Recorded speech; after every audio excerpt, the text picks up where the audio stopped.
সাজের মায়া লেখিকা দূরে দিলশাদ দোয়া পর্ব 12। আজ পয়লা ফাল্গুন, সাথে ভালোবাসা দিবস। তিতির সকাল সকাল রীতিমতো এক ঘর থেকে অন্য ঘরে ছোটাছুটি করছে। একবার নিশির রুমে তো একবার নুরির রুমে। নিশি নুরি দুজনেই শাড়ি পরে ফেলেছে এরই মধ্যে।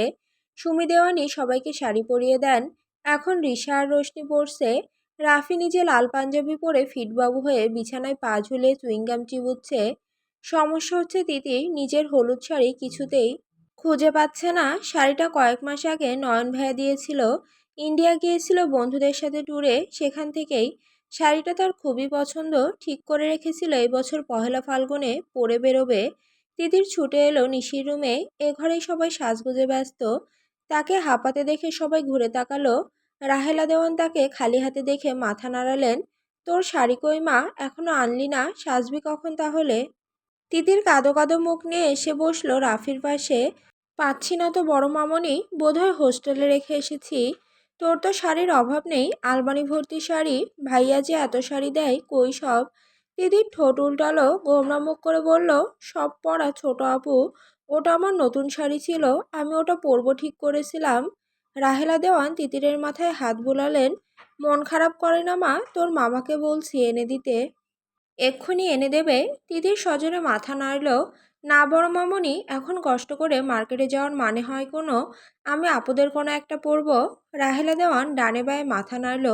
যে মেয়ে কখনো এসব অনুষ্ঠানে শাড়ি রিপিট করে না, আজ তাকে নাকি তারা পুরনো শাড়ি পরতে দেবে। তুই দাঁড়া, আমি আসতি। তিতির কিছু বলার আগে বেরিয়ে গেলেন তিনি। নিশি টেনে এনে বসালো ড্রেসিং টেবিলের সামনে। নুরি ততক্ষণে রেডি হয়ে গেছে। সে এখন রিশা রোশনিকে বাকি টাচ আপ দেবে। নিশি সাজাতে বসলো তিতিরকে। মা শাড়ি আনুক, তোকে ততক্ষণে সাজিয়ে ফেলি। তিতির মাথা ঝাঁকালো, ঘড়ির দিকে তাকালো একবার। তমাটা এখনো আসেনি। ওকে সেই কখন বলেছি শাড়িটা পরেই চলে আসতে, মেয়েটা সবেতেই লেট করে। দরজায় কড়া নাড়ার শব্দে চোখ পিটপিট করে তাকালো ঈশান। মহা সমস্যা হয়েছে তার বাড়িতে আসার পর থেকে। একটা দিন যদি শান্তিতে ঘুমাতে পারে সে, সকাল সকালে সে কেউ না কেউ ডাকাডাকি শুরু করবেই করবে। মুখটা বালিশে ডলল, উপর হয়ে সৌর অভ্যাস তার। তাও আবার উদাম গায়ে। গায়ে জামা কাপড় জড়িয়ে সে ঘুমাতে পারে না। এটা তার এক ধরনের বদ অভ্যাসই বলা যায়। হিম করা শীতেও রুম হিটার চালু করে হলেও তার খালি গায়ে শোয়া চাই।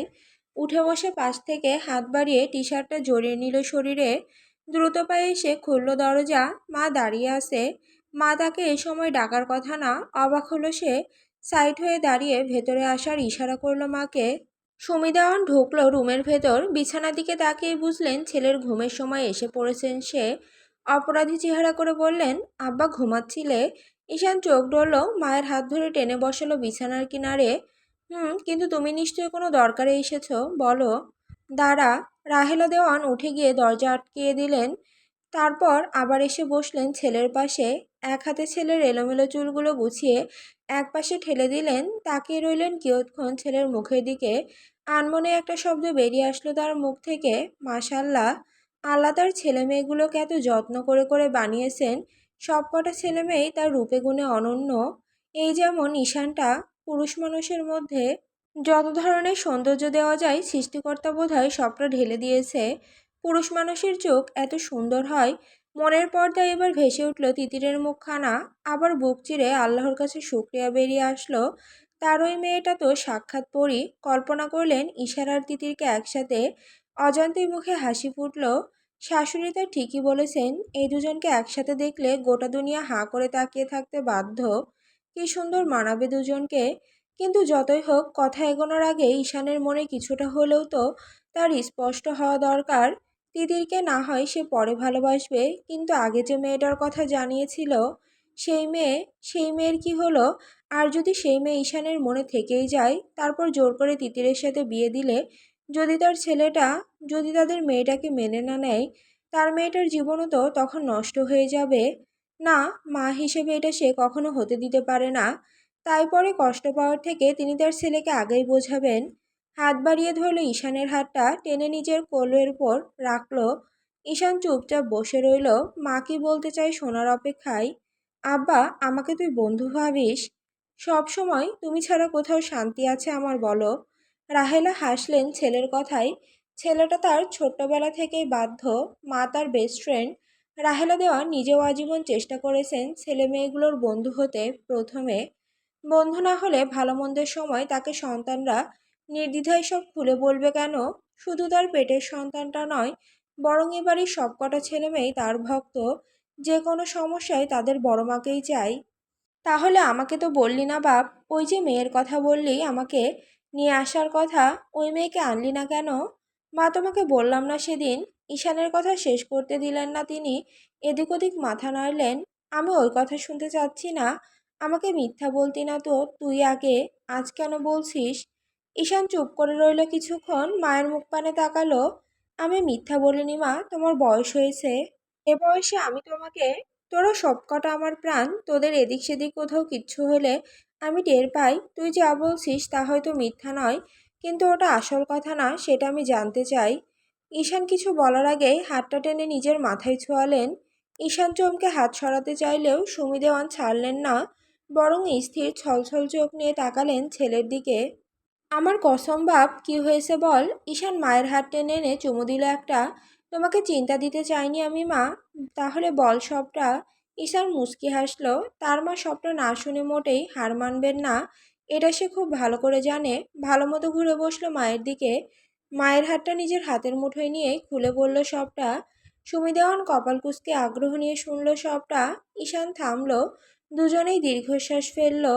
তিনি বুঝলেন ছেলের সবটা। বাপ, আমি নারী, নারীর মন তুই চিনিস না, এটা আমি ভালো করে বুঝি। তার থেকেও বড় কথা, মেয়েটাকে তুই ভালোবাসিস না বাপ, এটা জানিস তুই? ঈশান নিঃশব্দে হাসল। ভালোবাসা কাকে বলে সেটাই বুঝি না আমি মা। যে কারণে রুষার প্রতি আমার কি ছিল আমি জানি না। যা ছিল সেটা কেবলই একজন নারীর প্রতি সম্মান, অনেকটা দায়িত্ব মনে করেই সে সম্মান রক্ষা করতে চাওয়া। আমি সেসব জানি না মা। তবে আমি যদি বলি মেয়েটাকে তুই যেমন ভাবছিস মেয়েটা তেমন নয়, অন্য বিষয় আছে এর মধ্যে, মানবি? ঈশান নির্বিকার রইল, একটু দম নিয়ে বলল, আমি নিজেও অবাক হয়েছি মা। কেন ও এমন করলো? আমি কষ্ট পাইনি মা, এটা সত্যি, কিন্তু ও কষ্ট পাবে বলে আমার ধারণা ছিল। রাহেলা দেওয়ান ছেলের কথা শুনলেন। ছেলেটা তার নিজেকেই ঠিকমতো চেনে না, আর রইল বাকি নারীর মন বোঝা। রুষা নামের মেয়েটাকে সে অসম্মান করতে চায়নি, সমাজ যেন তার দিকে আঙুল তুলতে না পারে সেই চিন্তা থেকে বিয়ে করবে ভেবেছিল।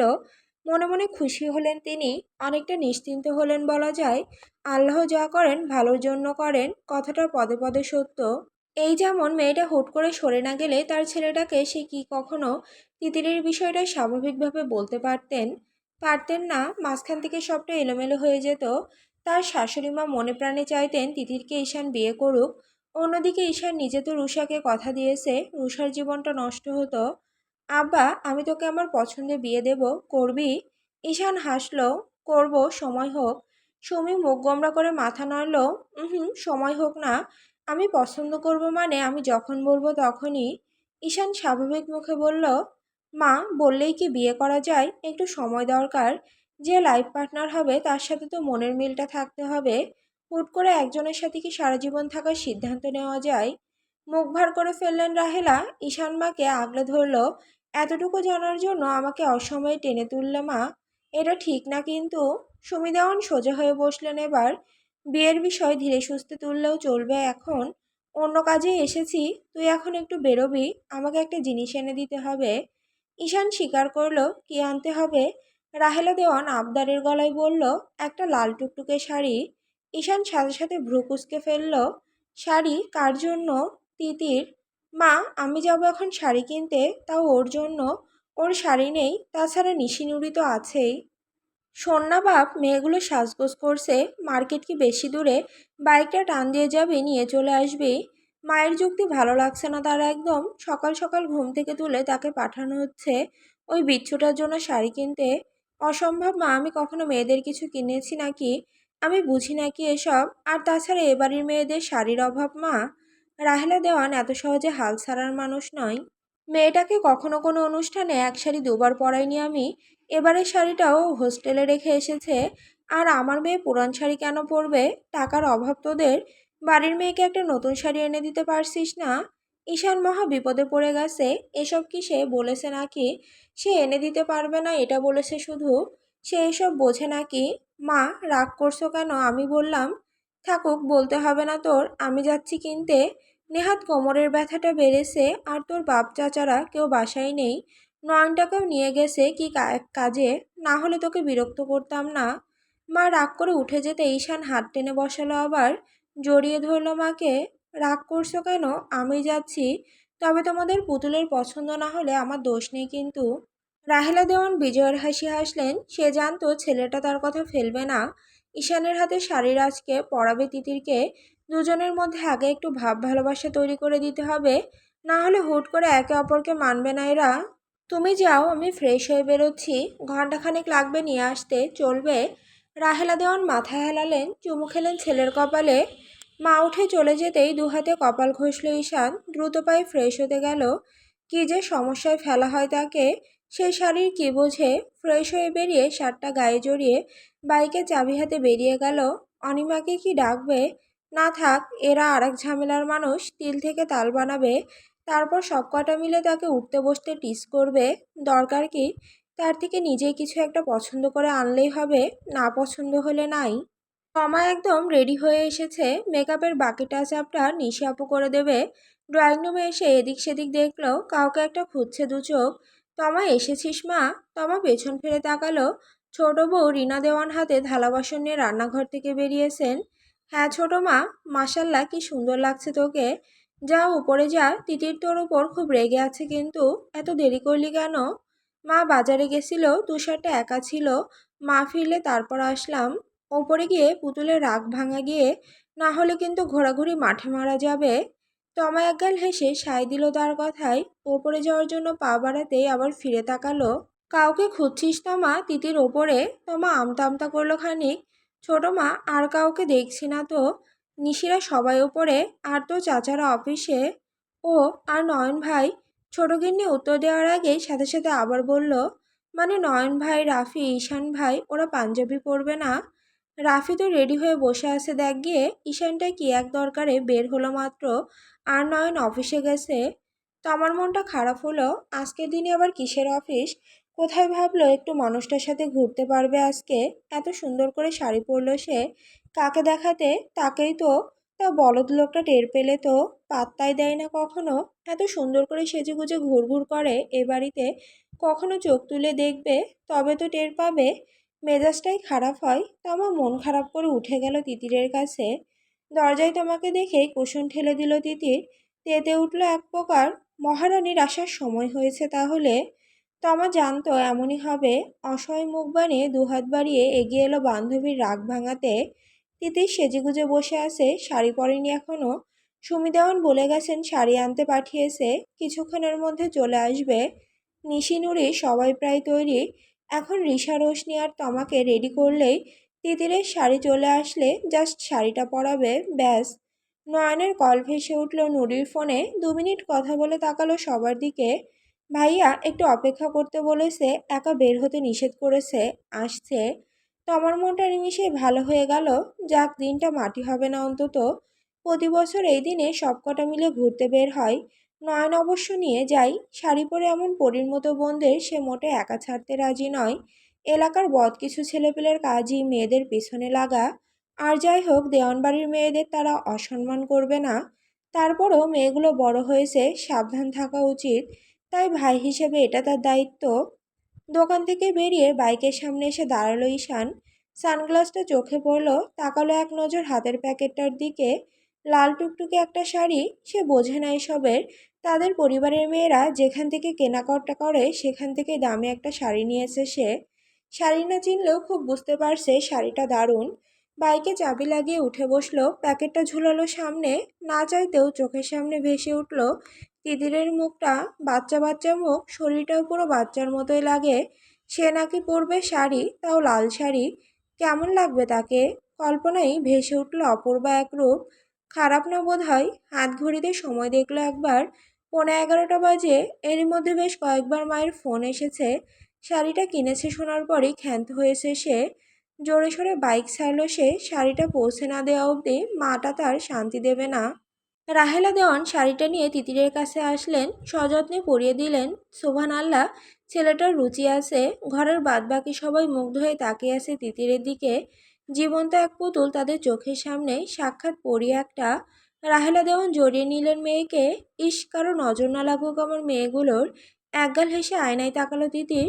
নিজেকে দেখে নিজেই তাকিয়ে রইল কিছুক্ষণ। এর আগে লাল শাড়ি তার পরা হয়নি। এত সুন্দর লাগবে বুঝলে আগেই পরতো। কে এনে দিল বড় মামনি? কে আর আমার ছেলে? তিতির খুশি হলো, সে জানতো নয়ন ভাই শুনলেই এনে দেবে।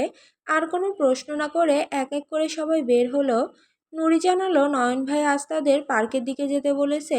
সে একটা কাজ সেরে আসছে। একে একে সবাই এসে নামলো ড্রয়িং রুমে। ঈশান সোফায় বসে সকালের নাস্তা করছে। দৃষ্টি তো ফোনের দিকে। সিঁড়িতে পায়ের শব্দে ঘুরে তাকালো। বোনেরা সব নামছে। রাফি, রিশা, রোশনি দৌড়ে এসে ভাইয়ের কাছে।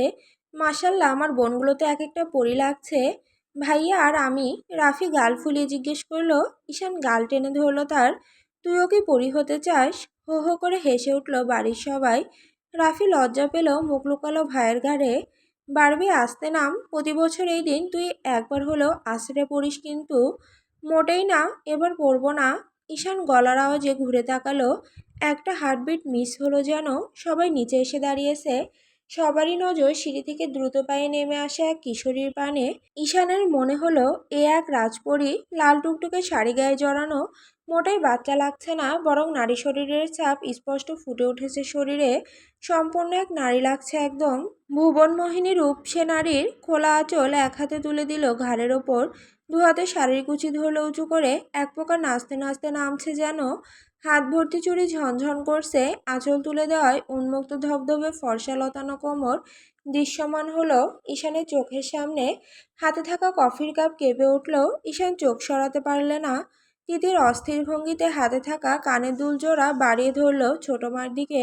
লাগিয়ে দাও না ছোট মামনি, তুমি ছাড়া এই কানের দুল কেউ পরাতে পারে না। ঈশান ঘোর লাগা চোখে দেখল সামান্য কানের দুল লাগাতে না পারার আফসোসে একটা মানুষ কেমন ছটফট করতে পারে। আর সেই কপাল কুঁচকে থাকা অস্থির মুখটা ঠিক কতটা সুন্দর দেখানো সম্ভব। মুখে হালকা মেকওভার করে, তবে পাতলা ঠোঁটে ডার্ক রেড কালার লিপস্টিক। চুলগুলো মাঝ বরাবর সিঁথি কেটে খোলা ছেড়ে দেওয়া। রাফি কোলের ওপর নড়ে চড়ে বসতেই ধ্যান ভাঙল ঈশানের।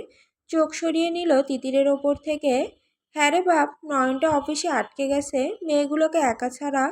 তোদের বাবা রাগ করবেন, তুই যা, সাথে যা। মায়ের কথায় অন্যদিন হলে হয়তো না করতো কিনা জানে না ঈশান। আজ না করতে ইচ্ছে হলো না, সাথে সাথে উঠে দাঁড়ালো। আর চোখে দেখলো একবার তিতিরকে। তিতির কানের দুল পরে বেসিংয়ের আয়নার সামনে ঘুরিয়ে ঘুরিয়ে দেখছে। ভাইয়া পাঞ্জাবি পরবে না? নুরির কথায় মাথা নাড়ল ঈশান। ওসব রং ঢং আমার দ্বারা হয় না, চল বের হ সবাই।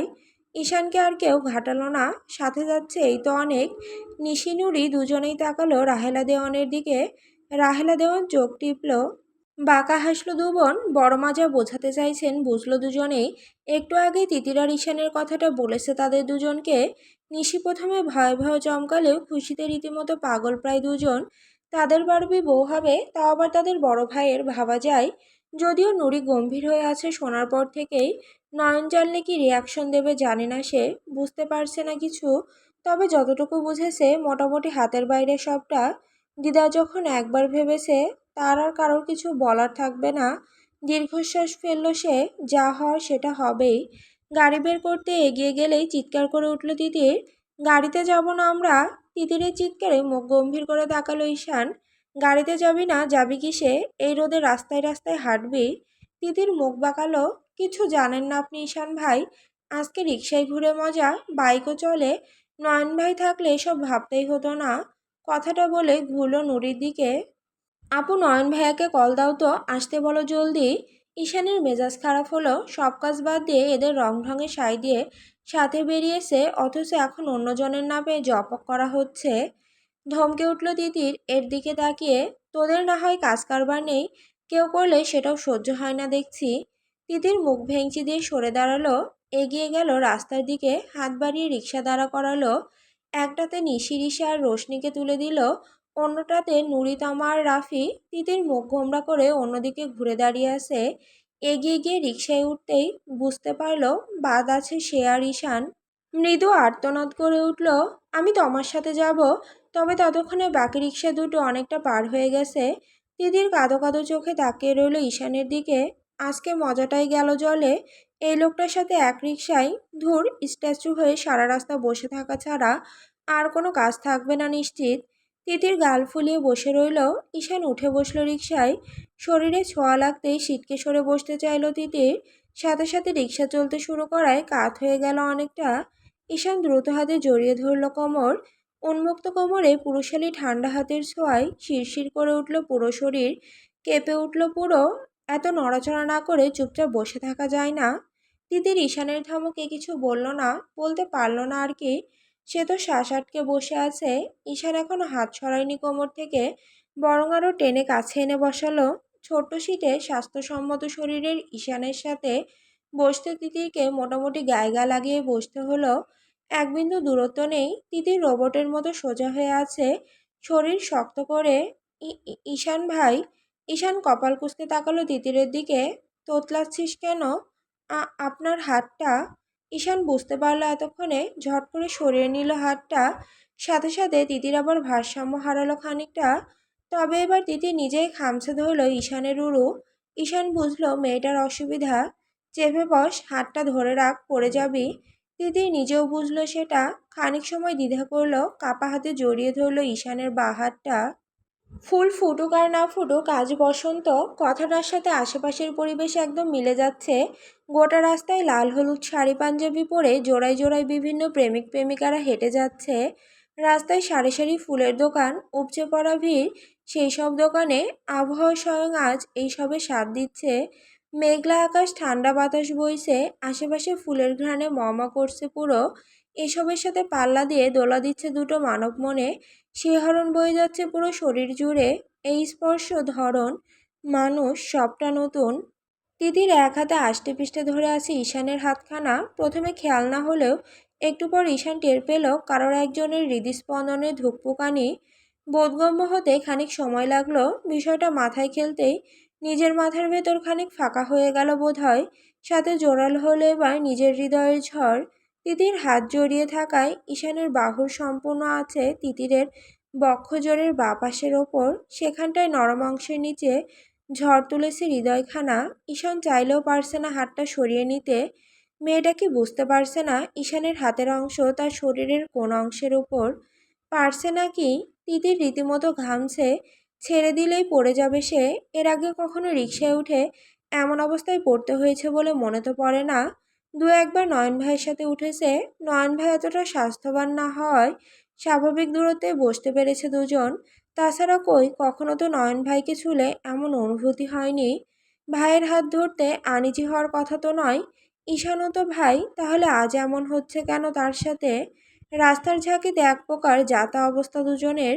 রিকশা এসে গন্তব্যে থামতেই হাঁপ ছাড়ল দুজনেই। ঈশান নামলো। ভাড়া মিটিয়ে খেয়াল করলো তিতিরকে। তিতির তখনও শাড়ি ঠিক করে নামার প্রস্তুতি নিচ্ছে। ঈশান হাত বাড়াতেই চমকে তাকালো তিতির। ঈশান ভাই তাকে ধরে নামাবে।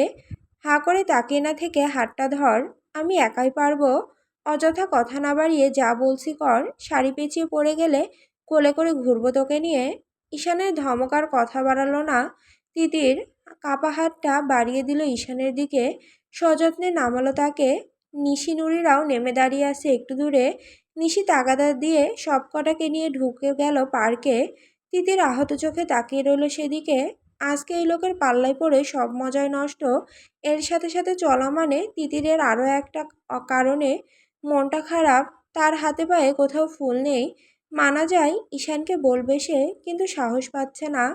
হঠাৎ হাতটা চেপে ধরল ঈশান, হাঁটা ধরল তিতিরকে নিয়ে। তিতির চমকে তাকিয়ে আছে, একবার ঈশানের মুখের দিকে, একবার হাতটাই। ঈশান ভাই, বল, একটা জিনিস লাগতো। কি? ফুল। ফুল দিয়ে কি কাজ? ওই দেখুন না, সবাই মাথায় হাতে পড়েছে। সবাই পড়েছে বলে তোকেও পড়তে হবে? দিন না প্লিজ। আমি ফুল টুল কিনতে পারবো না, চুপচাপ সাথে হাঁট। তিতিরের মন খারাপ হলো, হাত ছাড়িয়ে নিল ঈশানের থেকে। ঈশান বিরক্ত চোখে তাকালো।